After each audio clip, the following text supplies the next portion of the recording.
భారత సైన్యానికి చెందిన ఒక జవాన్ నదిలో పాట్రోలింగ్ చేస్తున్నాడు. కానీ కొన్ని కిలోమీటర్ల ముందు ఒక ఉగ్రవాది వంతెనపై టైం బాంబ్ అమర్చి నదిలోకి దూకేస్తాడు.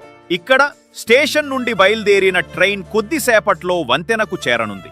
కంట్రోల్ రూమ్ కు సమాచారం అందుతుంది, కానీ రైలు కమ్యూనికేషన్ సిస్టమ్ పాడైపోయింది. ట్రైన్లోని ప్రయాణికులు మరణం గురించి తెలియకుండా ప్రయాణాన్ని ఆనందిస్తున్నారు. జవాన్కు ఈ విషయం తెలియగానే సమయం వృధా చెయ్యకుండా బయలుదేరి వంతెన ఎక్కడం మొదలు పెడతాడు. కానీ బాంబు పేలడానికి కేవలం 15 సెకన్లు మాత్రమే మిగిలి ఉంది. ట్రైన్ కూడా దాదాపు చేరుకుంటోంది. జవాన్ ఆలోచించకుండా బాంబును తీసుకుని నదిలోకి దూకేస్తాడు. ఒక భారీ పేలుడుతో వంతెన కంపిస్తుంది, కానీ ట్రైన్ సురక్షితంగా దాటిపోతుంది. అప్పుడే నది నుండి జవాన్ పాకుతూ బయటికి వస్తాడు.